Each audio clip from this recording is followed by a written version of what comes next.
Israeli নিরাপত্তা সংক্রান্ত মন্ত্রিসভায় যুদ্ধবিরতি অনুমোদন, বন্ধ হয়নি আগ্রাসন, ৭৩ ফিলিস্তিনি হত্যা। দ্রুত ও সুষ্ঠু নির্বাচনই এই সরকারের মূল দায়িত্ব। মঈন খান, তড়িঘড়ি করে নির্বাচন করা কঠিন মন্তব্য সার্জিসের। হাজারীবাগের ট্যানারিতে ভয়াবহ আগুন, কয়েকজন জীবিত উদ্ধার, অগ্নি নির্বাপন ব্যবস্থা ছিল না ফায়ার সার্ভিস।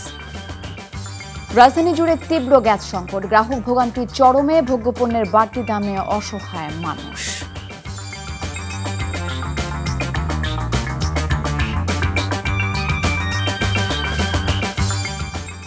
আসসালামু আলাইকুম, তাসরিমা নাহিদ আমন্ত্রণ জানাচ্ছি এনটিভির রাতের খবরে। ক্রাউন সিমেন্ট শিরোনাম দেখছিলেন, জানাবো পুরো খবর। শুরুতেই গাজায় যুদ্ধবিরতি প্রসঙ্গ। নির্ধারিত সময়ের একদিন পর অনুষ্ঠিত ইসরায়েলের নিরাপত্তা সংক্রান্ত মন্ত্রিসভার বৈঠকে গাজা যুদ্ধবিরতি জিম্মি মুক্তি চুক্তিটি অনুমোদিত হয়েছে। ইসরায়েলের যুদ্ধবাজ প্রধানমন্ত্রী বেনিয়ামিন নেতানিয়াহু জানিয়েছেন, আগামী রোববার থেকে জিম্মিদের মুক্তি দেয়া শুরু হতে পারে। আন্তর্জাতিক গণমাধ্যমের তথ্য অনুযায়ী ৩ দফায় কার্যকর হবে প্রতীক্ষিত যুদ্ধবিরতি। বিএনপির স্থায়ী কমিটির সদস্য ডক্টর আব্দুল মঈন খান বলেছেন, অন্তর্বর্তী সরকারের মূল দায়িত্ব দ্রুত নির্বাচন দিয়ে জনগণের ভোটে নির্বাচিত সরকারের কাছে ক্ষমতা হস্তান্তর করা। আর বিএনপির সিনিয়র যুগ্ম মহাসচিব রুহুল কবির রিজভী বলেছেন, শেখ হাসিনা নানা মডেলে দুর্নীতি করেছেন। রূপপুর পারমাণবিক বিদ্যুৎ প্রকল্প থেকে ৫০০ কোটি টাকা মালয়েশিয়া হয়ে তার স্বজনদের কাছে পাচার করা হয়েছে বলেও জানান তিনি। শুক্রবার রাজধানীতে পৃথক অনুষ্ঠানে এসব কথা বলেন তারা, জানাচ্ছেন মইদুল ইসলাম। যুক্তরাষ্ট্রের ফ্লোরিডা বিএনপির সভাপতি ইমরানুল হক চাকলাদার দেশে ফেরার পর তাকে নিয়ে দলের প্রতিষ্ঠাতা ও শহীদ রাষ্ট্রপতি জিয়াউর রহমানের মাজারে শ্রদ্ধা জানাতে যান বিএনপির স্থায়ী কমিটির সদস্য ডক্টর আব্দুল মঈন খান। পরে তিনি সাংবাদিকদের সাথে কথা বলেন দেশের চলমান রাজনৈতিক পরিস্থিতি ও আগামী জাতীয় সংসদ নির্বাচন প্রসঙ্গে। অন্তর্বর্তীকালীন সরকার এসেছে, তাদের মূল দায়িত্ব হচ্ছে যে এই দেশের মানুষের ইচ্ছার প্রতিফলন করে একটি গণতান্ত্রিক সরকারে রূপান্তর করা, এই ট্রানজিশন করাটাই হচ্ছে অন্তর্বর্তীকালীন সরকারের মূল দায়িত্ব এবং এটাই বাংলাদেশের মানুষের ইচ্ছা। কাজেই আমরা এটা চাই। সংস্কার অবশ্যই করতে হবে, সংস্কার একটি চলমান প্রক্রিয়া এবং আমাদের যে মূল উদ্দেশ্য, একটি জনগণের প্রতিনিধি হিসাবে আমরা একটি জাতীয় সংসদ গঠন করব সুষ্ঠু নিরপেক্ষ নির্বাচনের মাধ্যমে এবং সেই নির্বাচনের মাধ্যমে যে জনগণের সরকার আসবে ভবিষ্যতে তারা এই দেশ পরিচালনা করবে। এদিকে সকালে রাজধানীর কৃষিবিদ ইনস্টিটিউটে বাংলাদেশ কৃষি বিশ্ববিদ্যালয়ের ছাত্রদলের প্রতিষ্ঠাতা আহ্বায়ক এটিএম খালেদের ৪৫তম মৃত্যুবার্ষিকী উপলক্ষে আয়োজিত আলোচনা সভায় বিএনপির সিনিয়র যুগ্ম মহাসচিব রুহুল কবির রিজভী বলেন, শুধু নিজে নয়, শেখ হাসিনা স্বজনদের মাধ্যমেও বিদেশে টাকা পাচার করেছে, যা ব্রিটিশ গণমাধ্যমে প্রকাশিত হয়েছে। হাসিনার গ্যালাক্সি সমান দুর্নীতি, দুর্নীতির যে বিভিন্ন ডাইমেনশন, দুর্নীতির যে বিভিন্ন মডেল, কোন মডেলটা ধরে কথা বলবো? রূপপুর পারমাণবিক প্রকল্প রাশিয়ার সাথে চুক্তি করেছে ৫০০ কোটি টাকা।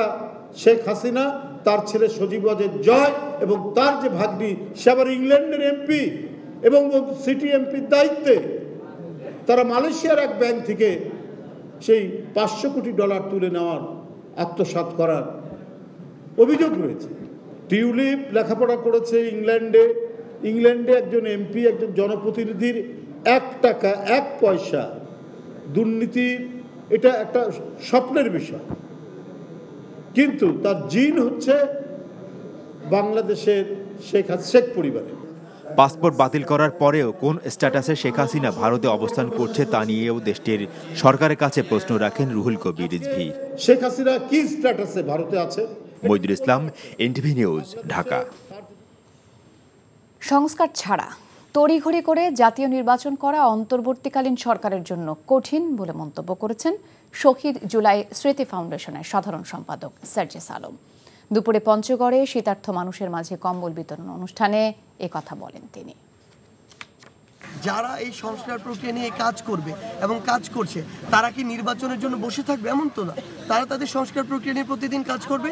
আবার নির্বাচন কেন্দ্র করে যারা কাজ করছে, নির্বাচন কমিশন, ভোটার তালিকা হালনাগাদ, তারা তাদের জায়গা থেকে কাজ করে যাবে। স্বচ্ছ একটা নির্বাচনের জন্য যে সময়টুকু দরকার, ওই সময়টুকু দিতে হবে।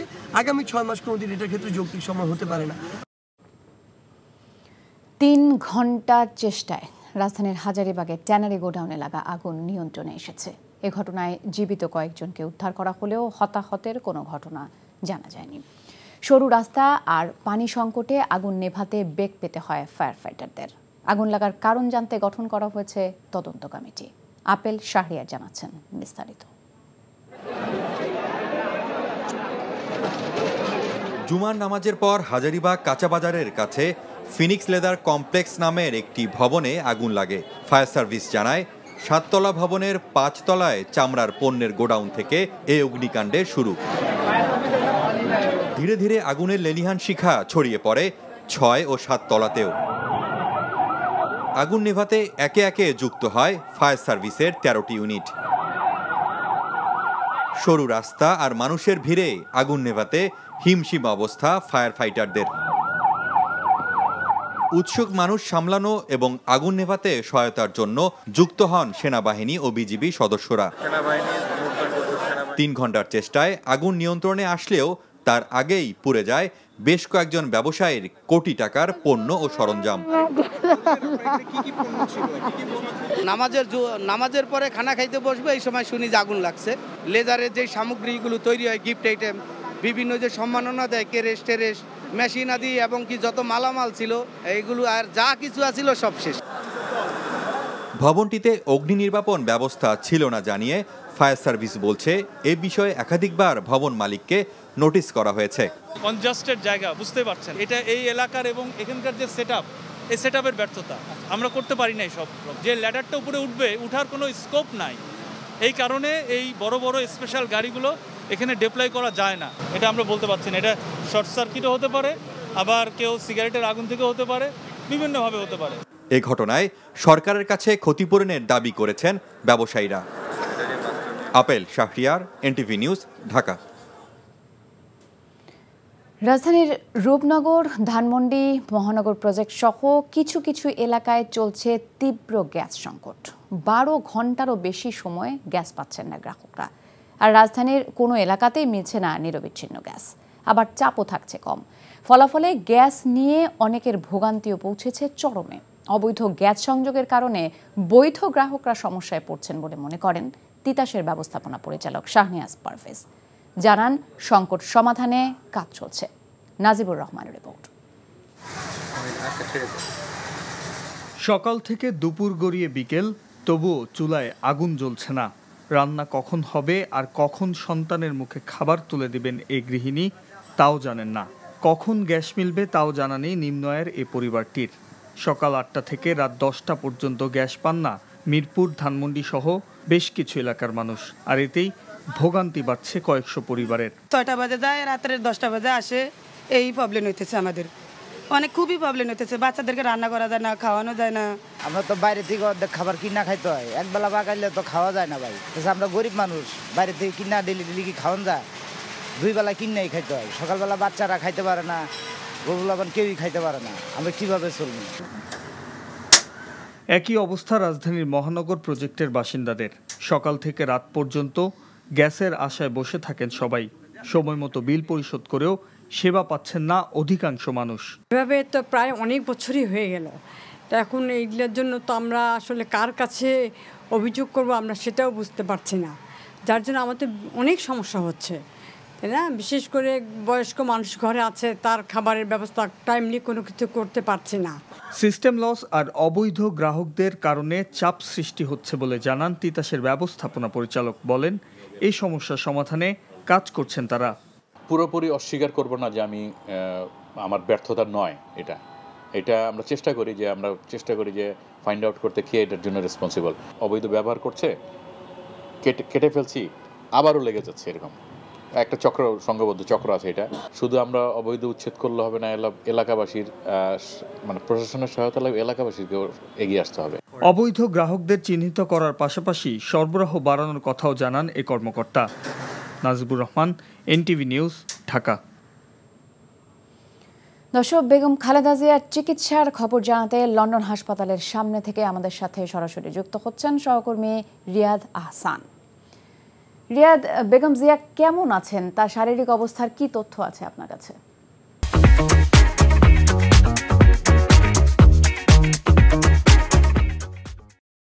তাসলিমা নাহিদ, আপনাকে ধন্যবাদ। আপনি জানতে চাচ্ছিলেন যে বেগম খালেদা জিয়ার সবশেষ কি তথ্য আছে। আমি সন্ধ্যা 7:30টার খবরে যেটি আপনাদেরকে জানিয়েছিলাম যে আজকে শুক্রবারের ভিতরে বেশ কিছু রিপোর্ট বেগম খালেদা জিয়ার হাতে আসার কথা এবং সেগুলো এসেছেও। তবে এ বিষয়ে যেহেতু ডাক্তার অর্থাৎ প্যাট্রিক কেনেডির নেতৃত্বে যে টিম রয়েছে সেই টিমের সাথে আমাদের বাংলাদেশ থেকে আসা যে টিম রয়েছে অর্থাৎ ডাক্তার AZM জাহিদ হোসেনের নেতৃত্বে আপনারা জানেন যে বাংলাদেশ থেকে একটি ডাক্তারদের একটি টিম এসেছে। তো তারা সম্পূর্ণ কথা বলে আগামীকালকে আমাদেরকে সেটি ব্রিফ করার কথা রয়েছে। তবে আমরা যেটি জানতে পেরেছি, যেটি এই মুহূর্তে দর্শকদেরকে জানাতে চাই যে বেগম খালেদা জিয়া আগের তুলনায় অনেক সুস্থ আছেন। অর্থাৎ তিনি আগে আপনারা দেখেছেন যে হুইল চেয়ারে তিনি চলাফেরা করতেন এবং হুইল চেয়ারের চলাফেরা করার অবস্থায় এখানে আসার পরে বেশ কিছু ফিজিওথেরাপি উনি নিয়েছেন। সুতরাং এই ফিজিওথেরাপিগুলো নেওয়ার মাধ্যমে তিনি কিন্তু বেশ কয়েকদিনের ভেতরে কিন্তু তিনি হাঁটাচলা করতে পারছেন, যেটি একটি উল্লেখযোগ্য বিষয়। ডাক্তাররা যেটি আমাদেরকে জানিয়েছেন যে এই মুহূর্তে আরেকটি শঙ্কা তারা করছেন, সেটি হচ্ছে যে বেগম খালেদা জিয়া 2 বছর যখন কারাগারে ছিলেন ঠিক সে সময় তার ভেতরে কোন কোন ওষুধ প্রয়োগ করা হয়েছে এবং সেই ওষুধগুলোর আলটিমেটলি কোনো রিয়াকশন আছে কিনা এই বিষয়টি নিয়ে তারা সংশয় প্রকাশ করেছেন। কারণ হচ্ছে এত দ্রুত বেগম খালেদা জিয়ার তো লিভার সিরোসিসের কোনো লক্ষণ ছিল না, তাহলে এই লিভার সিরোসিস এত দ্রুত গতিতে কিভাবে এগিয়ে গেল, সুতরাং সেই বিষয়টিও তাদের মাথায় রয়েছে। আপনারা জানেন যে বেগম খালেদা জিয়া যখন কারাগারে গিয়েছিলেন তখন তিনি পায়ে হেঁটে কারাগারে গিয়েছিলেন এবং 2 বছর 2 মাস পরে যখন তিনি মুক্ত পান সাময়িকভাবে, তখনও তিনি কিন্তু পায়ে হেঁটে তিনি কিন্তু বাড়িতে গেছেন। সুতরাং এই বিষয়গুলো ডাক্তারদের চিন্তার ভিতরে আছে এবং এই কারণে কিন্তু বেশ কিছু অতিরিক্ত পরীক্ষা নিরীক্ষা করতে হচ্ছে এবং আপনারা জানেন যে অতিরিক্ত পরীক্ষা নিরীক্ষা করে যখন একটি কনক্লুশনে আসে তখনই কিন্তু ডাক্তাররা আমাদের কাছে ব্রিফ করে জানান। তবে আমরা আশা ব্যক্ত করছি যে আগামীকালকে হয়তো বা একটা পরিপূর্ণ খবরাখবর আমরা পাবো। আর আজকের যে খবর সেটিও আমি জানিয়ে রাখি, বিএনপির ভারপ্রাপ্ত চেয়ারম্যান জনাব তারেক রহমান, আজকে জুম্মার দিন ছিল, শুক্রবার দিন ছিল এবং বাঙালি অধ্যুষিত যে এলাকা ব্রিকলেন মসজিদে এক বড় একটি দোয়া এবং মিলাদ মাহফিলের আয়োজন করা হয়েছিল এবং সেখান থেকে তিনি সবার উদ্দেশ্যে, বাংলাদেশের 18 কোটি মানুষের উদ্দেশ্যে তিনি বেগম খালেদা জিয়ার অর্থাৎ তার মায়ের আশু রোগ মুক্তির জন্য তিনি দোয়া প্রার্থনা করেছেন এবং যুক্তরাজ্য বিএনপির সভাপতি এবং কেন্দ্রীয় নেতৃবৃন্দ যেটি আমাদেরকে জানিয়েছেন যে শুধুমাত্র লন্ডনেই নয়, লন্ডনের বাইরে অর্থাৎ পুরো যুক্তরাজ্য আপনারা জানেন যে অনেক বিস্তৃত একটি জায়গা, সেখানেও তাদের অঙ্গ সংগঠনের পক্ষ থেকে বিভিন্ন দোয়া মাহফিল এগুলো করা হচ্ছে এবং ইউরোপের বিভিন্ন জায়গায় যে বিএনপির নেতাকর্মীর বিভিন্ন জায়গায় ছড়িয়ে ছিটিয়ে আছে তারাও কিন্তু আলাদাভাবে বেগম খালেদা জিয়ার রোগ মুক্তি কামনায় দোয়া প্রার্থনা করছেন। সুতরাং এই ছিল আমার কাছে সবশেষ যে তিনি আপাতত সুস্থ আছেন, ভালো আছেন, খোশমেজাজে আছেন, কারণ হচ্ছে সর্বক্ষণিক তার পুত্রবধূ তার সাথে আছেন এবং বাসা থেকে খাবার রান্না করে নিয়ে আসছেন। সুতরাং আগামীকালকে যে তথ্য আমরা পাবো সেই তথ্য হয়তোবা আপনাদেরকে আরো একটু বেশি আপগ্রেড করতে পারবো আমরা। দর্শক, লন্ডন থেকে শুনছিলেন বেগম খালেদা জিয়ার শারীরিক অবস্থার সবশেষ খবর। 1 মাস ধরেই বাজারে চালের দাম বাড়তি, ভরা মৌসুমেও বিক্রি হচ্ছে সেই দামে। সপ্তাহের শুরুতেই কেজিতে 10 থেকে 20 টাকা বেড়েছে ব্রয়লার আর সোনালী মুরগির দাম। আমদানি হলেও কিছুটা বেড়েছে পেঁয়াজের দাম। তবে সবজির বাজারে নতুন করে দাম বাড়েনি, রয়েছে গেল সপ্তাহের মতোই। রাজধানীর বাজার দর জানাচ্ছেন কায়কোবাদ মাহমুদ। চলছে আমনের ভরা মৌসুম, কিন্তু চালের বাজারে ক্রেতার স্বস্তির সন্ধান নেই এখনো। ভরা মৌসুমে আমন বিক্রি হচ্ছে কেজি 65 টাকায়। আটাশ চালের ভোক্তা মূলত নিম্ন মধ্যবিত্ত, সেই চালও এখন বিক্রি হচ্ছে 60 থেকে 62 টাকায়। একইভাবে দাম বাড়তি সব ধরনের চালের। বাজার ঊর্ধ্বমুখী কেন তার উত্তর জানা নেই বিক্রেতাদের। মিনিকেট, নাজির সব ধরনের চাউলের দাম বাড়ছে। আড়তে গেলে দেয় দাম বেশি, আড়তদাররা কম, মিলাররা জানে। মিলাররা বাড়াইলে এটা এখন মিলাররা বলতে পারবো যে কেন দাম বাড়তেছে। এই নজিরবিহীন বাড়ছে, এটার তো কোনো মানে নাই। এতে সংকটে পড়েছেন নিম্ন মধ্যবিত্ত ক্রেতারা। চালের দাম বেশি, চালের দাম একটু বাড়তি আর মুরগির দাম বাড়তি। যাদের টাকা পয়সা আছে তারা তো তাদের মতন করে দাম বাড়লেও কি কমলেও কি, গরিব মানুষ তো দিন আনছে দিন খাচ্ছে, ব্যাস ওদেরটা চলে যাচ্ছে একরকম। মধ্যবিত্ত কিন্তু কাউকে কিছু বলতেও পারছে না। কেজিতে কোনো কোনো ক্ষেত্রে 10 টাকা পর্যন্ত বেড়েছে। শীতের সবজির সরবরাহ ভালো হওয়ায় স্বস্তিতে ক্রেতারা, কিন্তু বাজার ভেদে ওঠানামা করছে পেঁয়াজের দাম। ভালো আছে, বর্তমানে জিনিস সব ভালো আছে, দামও কম আছে। 55 টাকা বাজারের মধ্যে 40-এ পাওয়া গেছে, এই সপ্তাহে আবার একটু বেশি। ব্রয়লার মুরগিরও দাম বেড়েছে, কেজি বিক্রি হচ্ছে 210 থেকে 220 টাকায়। গত সপ্তাহের তুলনায় একটু বেশি, 10 টাকা থেকে 20 টাকা বেশি। দেশি মুরগি আপনার গত সপ্তাহে ছিল 600 টাকা, এখন 550 টাকা বিক্রি করতেছে। আর সোনালিটা 350 ছিল, এখন 330 টাকা। একবার একটু কম পাই, আবার একটু বেশি পাই। বুঝে বললাম 5 টাকা কমলে 10 টাকা বাড়ে পরের সপ্তাহে গিয়ে, মানে জিনিস একই থাকে। এছাড়া সোনালী মুরগি বিক্রি হচ্ছে 330 থেকে 340 টাকায়, আর গরুর মাংসের কেজি 750 টাকা। Kaikobad Mahmud, NTV news, Dhaka. পাঠ্যপুস্তকের প্রচ্ছদে আদিবাসী শব্দযুক্ত গ্রাফিতি বাদ দেবার বিষয়ে গভীর উদ্বেগ জানিয়েছে ট্রান্সপারেন্সি ইন্টারন্যাশনাল বাংলাদেশ টিআইবি। এর মাধ্যমে জাতীয় শিক্ষাক্রম ও পাঠ্যপুস্তক বোর্ড এনসিটিবি পতিত কর্তৃত্ববাদীর দোসর ও তাদের পুনর্বাসন কেন্দ্র হিসেবে পরিচয় দিয়েছে বলেও উল্লেখ করে টিআইবি। গণমাধ্যমে পাঠানো এক বিবৃতিতে এসব কথা বলে সংস্থাটি। এ বিষয়ে এনসিটিবির জবাবদিহিতা সহ প্রতিষ্ঠানটিকে কর্তৃত্ববাদের দোসর মুক্ত করে ঢেলে সাজানোর আহ্বান জানানো হয়। এছাড়াও শান্তিপূর্ণ আন্দোলনরত আদিবাসীদের ওপর হামলার নিন্দাও জানায় টিআইবি। এসব ঘটনায় সরকারের বিবৃতি সময় উপযোগী হলেও তা যথেষ্ট নয় বলে টিআইবির বিবৃতিতে উল্লেখ করা হয়। 15 বছরের ফ্যাসিস্ট বিরোধী আন্দোলনে ছাত্র জনতার অনেক রক্তপাত হয়েছে উল্লেখ করে বিএনপি মহাসচিব মির্জা ফখরুল ইসলাম আলমগীর বলেছেন, হিংসা বিদ্বেষ ভুলে নতুন বাংলাদেশকে এগিয়ে নিয়ে যেতে হবে। তিনি বলেন, তরুণ প্রজন্ম অনেক বেশি প্রযুক্তির সঙ্গে সম্পৃক্ত, তাদের লেখাপড়ায় সর্বাধিক গুরুত্ব দেওয়া দরকার। মুন্সিগঞ্জের সিরাজদি খানে একটি রিসোর্টে ঢাকা কলেজের সাবেক ছাত্রদের পুনর্মিলনী অনুষ্ঠানে তিনি একথা বলেন। ঢাকা কলেজের সাবেক ছাত্র ও শিক্ষক হিসেবে গর্ববোধ করেন ফখরুল। কলেজের গ্র্যান্ড রিইউনিয়ন আয়োজক কমিটির আহ্বায়ক সাবেক ভিপি মীর শরফত আলী সপুর সভাপতিত্বে অনুষ্ঠানে স্বরাষ্ট্র উপদেষ্টা অবসরপ্রাপ্ত লেফটেন্যান্ট জেনারেল মোহাম্মদ জাহাঙ্গীর আলম চৌধুরী সহ অন্যরা উপস্থিত ছিলেন। দিনব্যাপী পরিবারের সদস্যদের নিয়ে আনন্দে মাতেন কলেজের প্রাক্তন শিক্ষার্থীরা। জামায়াতে ইসলামীর আমির ডক্টর শফিকুর রহমান বলেছেন, যতক্ষণ পর্যন্ত একটা মানবিক, বৈষম্যহীন, দুর্নীতিমুক্ত ও দুঃশাসনমুক্ত বাংলাদেশ না হবে ততদিন পর্যন্ত জামায়াতে ইসলামের লড়াই চলবে। এই লড়াইয়ে সবাইকে পাশে থাকার আহ্বান জানান জামায়াত আমির। রাতে চুয়াডাঙ্গা থেকে রাজশাহী যাবার পথে নাটোরের বড়াই গ্রামে বনপাড়া বাইপাস মোড়ে এক পথসভায় এসব কথা বলেন ডক্টর শফিকুর রহমান। পরে আরেকটি পথসভায় অংশ নেন তিনি। এর আগে চুয়াডাঙ্গায় কর্মী সম্মেলনে জামায়াত আমির বলেন, কারো রক্তচক্ষু পরোয়া করে না তার দল। মানবিক, দুর্নীতিমুক্ত ও দুঃশাসনমুক্ত বাংলাদেশ গড়তে লড়াই অব্যাহত থাকবে। দুর্নীতিমুক্ত বাংলাদেশ, দুঃশাসনমুক্ত বাংলাদেশ কায়েম না হওয়া পর্যন্ত আমরা থামবো না। আল্লাহর কসম, আমরা থামবো না। আমরা কোনো রক্ত চক্ষু পরোয়া করি না। আমরা পরোয়া করি শুধু পরওয়ারদিগার আল্লাহ সুবহানাহু ওয়া তাআলাকে। এই পরোয়া করি না বলে আমাদের এত এত নেতাকে জীবন দিতে হয়েছে। প্রধান উপদেষ্টার প্রেস সচিব শফিকুল আলম বলেন, সাংবাদিকদের মুখ বন্ধ করার পেছনে ছিল সিআরআই সহ ইন্টেলিজেন্স এজেন্সিগুলো। রাজধানীর রিপোর্টার্স ইউনিটিতে ফ্যাসিবাদ মুক্ত গণমাধ্যমের আয়োজনে গণমাধ্যম সংস্কার প্রস্তাব ও নাগরিক ভাবনা শিরোনামে আলোচনা সভায় একথা বলেন তিনি। প্রেস সচিব বলেন, কপিরাইট ইস্যু ভালোভাবে প্রতিপালন না করায় গণমাধ্যমের আয় কমে যায়। একই সঙ্গে আন্ডারগ্রাউন্ড পত্রিকার উন্মেষ ঘটে।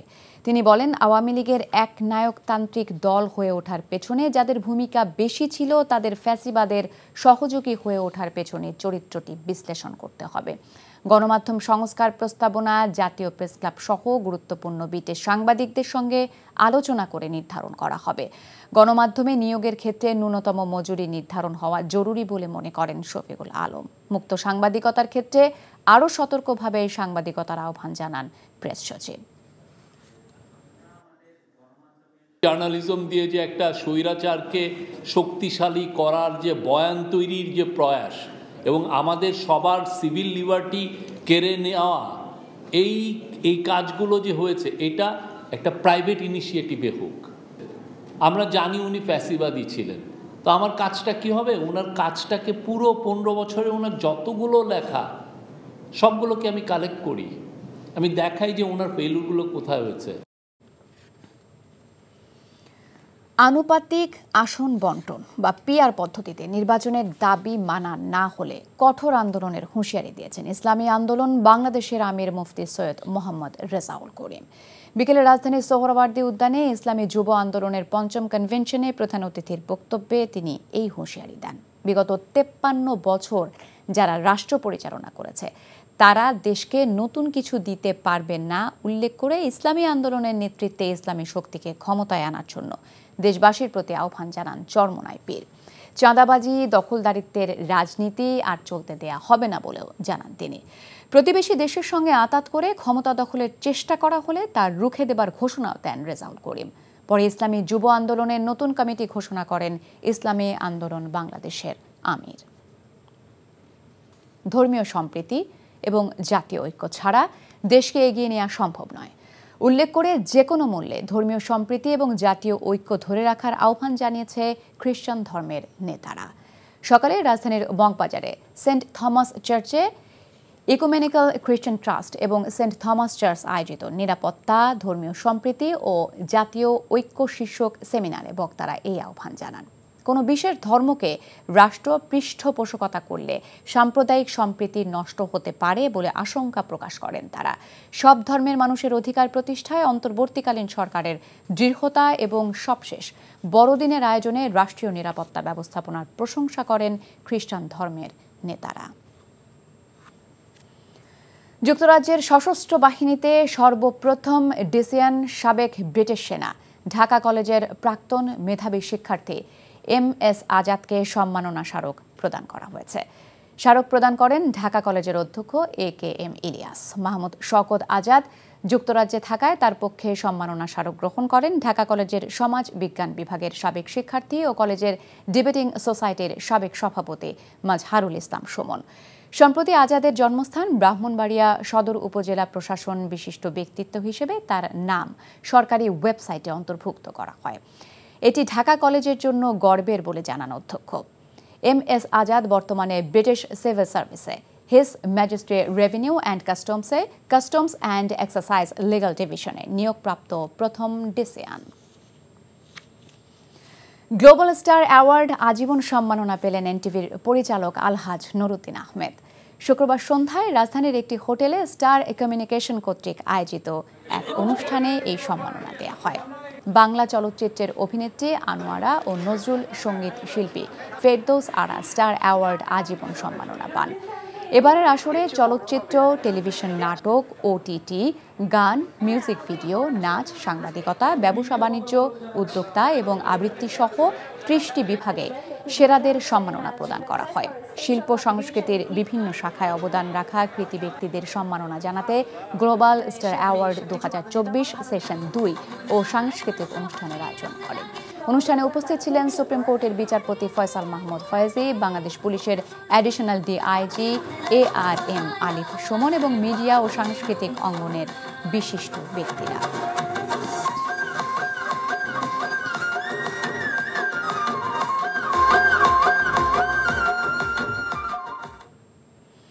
নারীদের মধ্যে মাসিক নিয়ে বিভিন্ন সামাজিক প্রতিবন্ধকতা ভেঙে দিতে দেশব্যাপী নানা কর্মসূচি গ্রহণ করেছে ফ্রেশ অনন্যা স্যানিটারি ন্যাপকিন।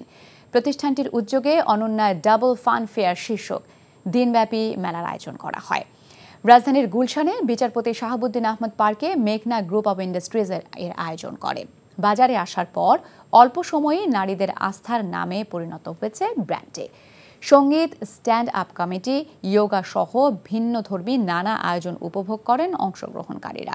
ব্র্যান্ডের অ্যাম্বাসেডর অভিনেত্রী বিদ্যা সিনহা মিম সহ উপস্থিত ছিলেন MGI এর director barrister Tasnim Mostafa, senior GM brand Kazi Mohammad Mohiuddin, GM sales Mohammad Yasin Molla সহ ঊর্ধ্বতন কর্মকর্তারা। চট্টগ্রামে যাত্রা শুরু করেছে Finlay south city shopping mall. সন্ধ্যায় চট্টগ্রাম সিটি কর্পোরেশনের মেয়র ডা Shahadat Hossain Finlay south city shopping মলের আনুষ্ঠানিক উদ্বোধন করেন। নগরীর বহদ্দারহাট এলাকায় 1 লাখ স্কয়ার ফুট জায়গা নিয়ে গড়ে তোলা হয়েছে আধুনিক এই shopping mall. Finlay south city shopping মলে বিভিন্ন পণ্য নিয়ে 250 শপ, আলাদা ফুড কোর্ট ও ফান জোন থাকছে। যাত্রা শুরুর পর থেকে ঈদের আগ পর্যন্ত ক্রেতাদের জন্য প্রাইভেট কার সহ আকর্ষণীয় পুরস্কারের ঘোষণা দেওয়া হয়। এর আগে আয়োজিত অনুষ্ঠানে প্রধান অতিথি সিটি মেয়র ডা শাহাদাত হোসেন, ফিনলে প্রপার্টিজের ব্যবস্থাপনা পরিচালক মোফাক্খারুল ইসলাম খসরু, দৈনিক আজাদের সম্পাদক MA মালেক বক্তব্য রাখেন। প্রথমবার বাংলাদেশে এসেছেন পবিত্র কাবা শরীফের সাবেক ইমাম শায়েখ ডক্টর হাসান বুখারী। ফেনীতে একটি মাদ্রাসায় 2 দিন ব্যাপী ইসলামী মহাসম্মেলনে অংশ নিয়ে জুমার নামাজে ইমামতি করেন তিনি। তার পেছনে নামাজে অংশ নেন লক্ষাধিক মুসল্লি। ফেনী থেকে ওসমান হারুন মাহমুদের পাঠানো রিপোর্ট, ক্যামেরা ছিলেন তোফায়েল আহমেদ। শুক্রবার দুপুর 1টার দিকে কাবা শরীফের সাবেক ইমাম শায়েখ ডক্টর হাসান বুখারী হেলিকপ্টারে ফেনীর রঘুনাথপুর হাই স্কুল মাঠে নামেন। তার আগমনে এলাকাবাসীর মধ্যে চাঞ্চল্যের সৃষ্টি হয়। তাকে দেখতে ভিড় করেন হাজারো মানুষ। 16 ও 17 জানুয়ারি 2 দিনব্যাপী ইসলামী মহাসম্মেলনে ডক্টর হাসান বুখারী ছাড়াও মক্কার হারাম শরীফের প্রধান মুফতি সহ অংশ নেন কয়েকজন আলেম। অনুষ্ঠানের বাড়তি আকর্ষণ ছিল ইরান থেকে আগত কারীর সুললিত কণ্ঠের কোরআন তেলাওয়াত।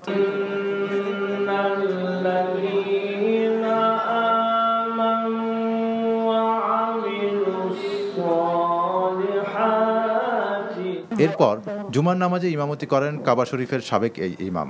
তার পেছনে জুমার নামাজ আদায় করতে পেরে আল্লাহর দরবারে শুকরিয়া আদায় করেন মুসল্লিরা। আজকে আমাদের অনেক বড় সৌভাগ্য, কাবা শরীফের ইমামের পিছনে আমরা জুমার নামাজ আদায় করব। মহান আল্লাহর দরবারে আমরা শুকরিয়া আদায় করছি। যাকে উপলক্ষ করে আমরা সবাই সমবেত হয়েছি, আল উস্তাদ ডক্টর শেখ হাসান বিন আব্দুল হামিদ বুখারী হাফিজাহুল্লাহ, উনি আমাদের বাংলাদেশে এসে আমাদেরকে ধন্য করে। ইসলামী মহাসম্মেলনের আয়োজক জানান, এবারের সম্মেলনে অন্তত লক্ষাধিক মুসল্লি অংশগ্রহণ করে একসাথে জুমার নামাজ আদায় করেছেন। আল্লাহর শুকরিয়া, মাবুদের শুকরিয়া, আপনাদের কৃতজ্ঞতা।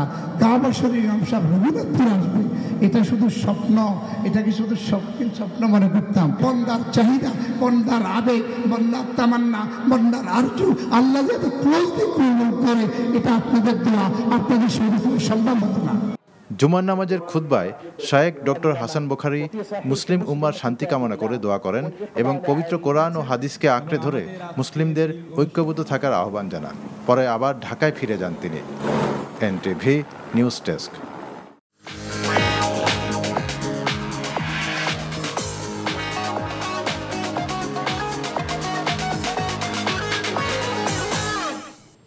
নগদ নিবেদিত অর্থনীতির খবর। তৃতীয় সপ্তাহে এসে জমে উঠেছে মাসব্যাপী ঢাকা আন্তর্জাতিক বাণিজ্য মেলা। শুক্রবার ছুটির দিনে ক্রেতা দর্শনার্থীদের উপচে পড়া ভিড় ছিল চোখে পড়ার মতো। মেলার মধ্যভাগে এসে পণ্যের দামে ছাড় থাকায় বিক্রিও বেড়েছে বলে জানান বিক্রেতারা। সামনের দিনগুলোতে ক্রেতা সমাগম এবং বিক্রি আরও বাড়বে বলে আশা তাদের। আরাফাত ইসলামের রিপোর্ট।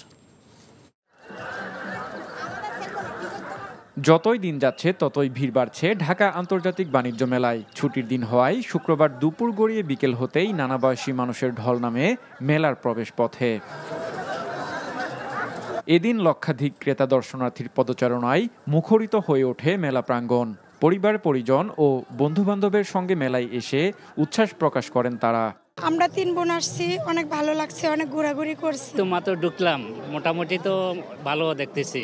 টুকটাক কিছু কেনাকাটা হলো, মাত্রই আসলাম আর কি, বেশিক্ষণ হয় নাই। ফ্যামিলি নিয়ে আসলাম, আজকে বন্ধের দিন আছে। দেন অন্যান্য বছরের তুলনায় এবছর মোটামুটি কালেকশনও ভালো। বরাবরের মতোই পোশাক থেকে শুরু করে গৃহস্থালির কাজে ব্যবহৃত নানা পণ্যের সমাহার বাণিজ্য মেলায়। বিশেষ করে ইলেকট্রনিক্স, প্লাস্টিক ও অ্যালুমিনিয়াম পণ্যের চাহিদা তুলনামূলক বেশি। এছাড়াও দেশীয় পণ্যের পাশাপাশি বিদেশি পণ্যের স্টলগুলোতেও ভিড় দেখা যায়। বাহারি পণ্যের পসরা সাজিয়ে প্যাভিলিয়ন ও স্টলগুলোতে ক্রেতা আকর্ষণ করছেন বিক্রেতারা। পণ্যভেদে বিভিন্ন ডিসকাউন্ট অফারও দিচ্ছেন অনেকেই।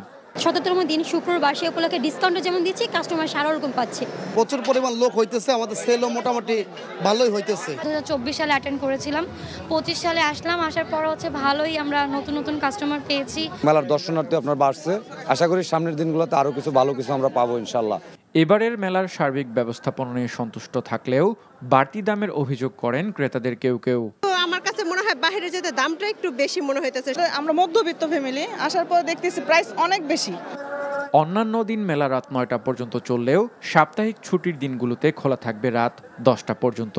বিগত কয়েক বছর ধরে ঢাকা আন্তর্জাতিক বাণিজ্য মেলা নানা বয়সী ক্রেতা দর্শনার্থীদের এক মিলন মেলায় পরিণত হয়েছে। এবারও তার ব্যতিক্রম নয়। সামনের দিনগুলোতে মেলায় আগত ক্রেতা এবং দর্শনার্থীদের ভিড় যেমন বাড়বে, তেমনি বিক্রিও বাড়বে বলে প্রত্যাশা বিক্রেতাদের। Arafat Islam, NTV news, Dhaka.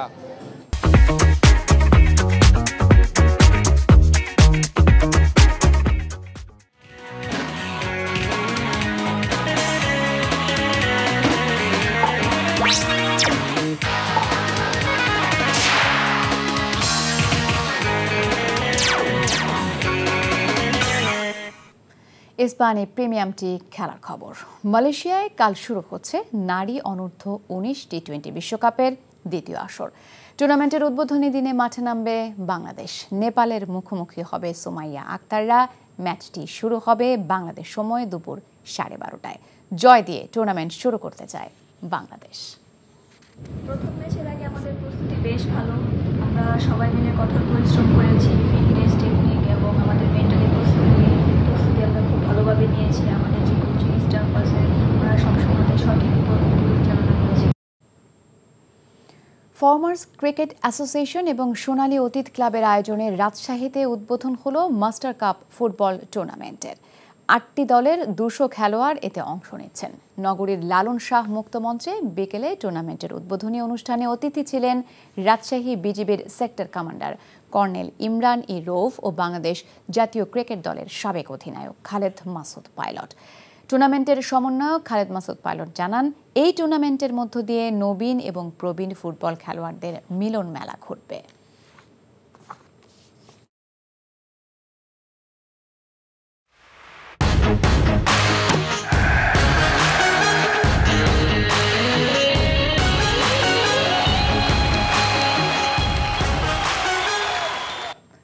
Summit group BPL ক্রিকেটের খবর। যথাসময়ে পারিশ্রমিক পরিশোধ করার নিয়ম থাকলেও সেটা না মানায় চলতি বিপিএলে রাজশাহী ফ্র্যাঞ্চাইজি জন্ম দিয়েছে কেলেঙ্কারির।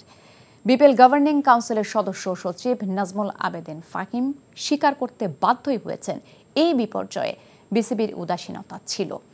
ভবিষ্যতে ফ্র্যাঞ্চাইজি নির্ধারণে আগ্রহী মালিকদের আর্থিক বুনিয়াদের তথ্য যাচাইয়ের পরামর্শ দিয়েছেন সাবেক অধিনায়ক খালেদ মাসুদ ও সংগঠক লুৎফর রহমান বাদল। নিলয় মজুমদারের রিপোর্ট। কোনো রকমে রাজশাহী স্থানীয় ক্রিকেটারদের পারিশ্রমিক দেওয়ার ব্যবস্থা করে বয়কট সামলানো গেলেও বিপিএল গভর্নিং কাউন্সিল এখনও অগ্নিকর্ব অবস্থায়। বোর্ড সভাপতির হস্তক্ষেপে স্থানীয় ক্রিকেটাররা 25% পারিশ্রমিক পেলেও পুরো ঘটনাক্রমে বিব্রত বিসিবি। এই বিষয়ে বিপিএল গভর্নিং কাউন্সিলের সদস্য সচিব সামগ্রিক দায় দেখছেন বিসিবিরই। বলবো বিব্রত এইসব কারণ নিয়ে, শুধু ক্রিকেট বোর্ড না, আমরা পুরো ক্রিকেট প্যাটার্নিটি কিন্তু বিব্রত এসব কারণে, এবং এগুলি আমাদের সবার জন্য এগুলি শিক্ষা। হোপফুলি আমরা এগুলি সামনে ওভাবেই অ্যাড্রেস করবো যেন এইসব বিষয়গুলো না হয়। অনেকগুলো কাজ আমাদের করা উচিত ছিল যেগুলো আমরা হয়তো সম্মত করিনি। অবশ্য এটাও ফ্যাক্ট যে এবার একটা বিশেষ সময় আমরা অনেক চাপে ছিলাম অনেক ব্যাপারেই, এবং অনেক ব্যাপারে হয়তো আমরা যেসব নিয়মকানুনগুলো ফলো করার প্রয়োজন ছিল সবসময় সেগুলো আমরা অনুসরণ করতে পারিনি। বিপিএলে খেলোয়াড়দের পারিশ্রমিক নিয়ে টালবাহানা প্রতি বছরই হয়ে আসছে। গত আসরের দল চট্টগ্রাম চ্যালেঞ্জার্স এই আসরে না থাকলেও পারিশ্রমিক এখনও শোধ করেনি ফ্র্যাঞ্চাইজিটি। নতুন দল হিসেবে ভ্যালেন্টাইন গ্রুপের দুর্বার রাজশাহী তো টাটকা উদাহরণ। এ কারণে ভবিষ্যতে আরও কঠোর ও সতর্ক হওয়ার আহ্বান সাবেক অধিনায়ক ও ক্রিকেট সংগঠকের। এক একজন অ্যাডক বেসিসে কখনো 3 বছর, কখনো 2 বছর, কখনো 1 বছর, কখনো কন্ট্রাক্টের টিমগুলিকে বাদ দিয়ে বঙ্গবন্ধু। তো এই সব জিনিসগুলিকে আসলে এই ক্রিকেটের যে ধারাবাহিকতা এবং টিমের যে মালিকানা সত্ত্বগুলি যারা সুন্দরভাবে ক্রিকেট চালাতে চায় তাদের ব্যাহত করেছে এবং তারা ক্রিকেট থেকে ইন্টারেস্ট হারিয়ে ফেলেছে। এটা আমার কাছে মনে হয় বিসিবি দুর্বলতা, যে বিসিবি ভালো ভালো ফ্রাঞ্চাইজি কে নিতে পারে নাই, আনতে পারে নাই, আকৃষ্ট করতে পারে নাই। আমি মনে হয় বিপিএল করবার আগে আমার মনে হয় যে খুব ইম্পর্টেন্ট ছিল যে আপনার ফ্রাঞ্চাইজি ওনার কাদেরকে নিয়ে আসছেন, তারা পেমেন্ট করার মতো অ্যাবিলিটি আছে কি নাই, সমস্ত কিছু ব্র্যান্ডগুলোকে দেখা হচ্ছিল যে বড় বড় কোম্পানিগুলো যদি আসতো আমার মনে হয় এগুলো প্রবলেম হতো না। বিপিএলের মাঝপথে অন্তত 50% পারিশ্রমিক দেওয়ার নিয়ম থাকলেও এখনও তা দেয়নি অনেক দল। Niloy Majumdar, NTV news, Dhaka.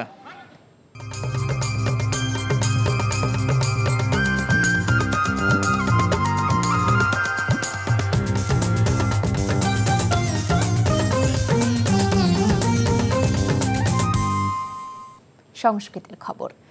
মানুষের আবেগ অনুভূতির নানা দিক নিয়ে রাজধানীতে শুরু হয়েছে একক চিত্র প্রদর্শনী।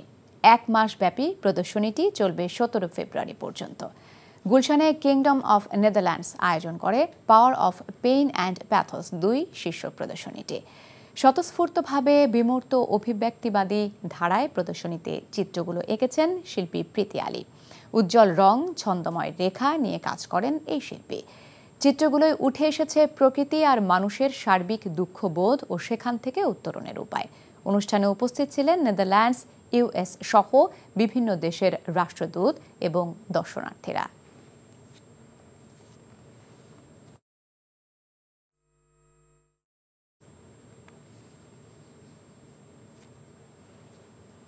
খবর শেষ করছি, যাবার আগে ক্রাউন সিমেন্ট শিরোনামগুলো আরও একবার। ইসরায়েলি নিরাপত্তা সংক্রান্ত মন্ত্রিসভায় যুদ্ধবিরতি অনুমোদন, বন্ধ হয়নি আগ্রাসন, ৭৩ ফিলিস্তিনি হত্যা। দ্রুত ও সুষ্ঠু নির্বাচন নিয়ে সরকারের মূল দায়িত্ব মঈন খান, তড়িঘড়ি করে নির্বাচন করা কঠিন, মন্তব্য সার্জিসের। হাজারীবাগের ট্যানারিতে ভয়াবহ আগুন, কয়েকজন জীবিত উদ্ধার, অগ্নি নির্বাপন ব্যবস্থা ছিল না ফায়ার সার্ভিস। রাজধানী জুড়ে তীব্র গ্যাস সংকট, গ্রাহক ভোগান্তি চরমে, ভোগ্যপণ্যের বাড়তি দামে অসহায় মানুষ।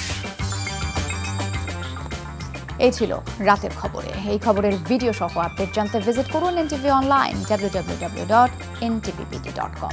এছাড়াও এনটিভির জনপ্রিয় সব অনুষ্ঠান ও খবরের আপডেট জানতে ভিজিট করুন আমাদের ইউটিউব ও ভেরিফাইড ফেসবুক পেজে। রাত ১টায় মধ্যরাতে খবর দেখার আমন্ত্রণ রইল। ধন্যবাদ সবাইকে।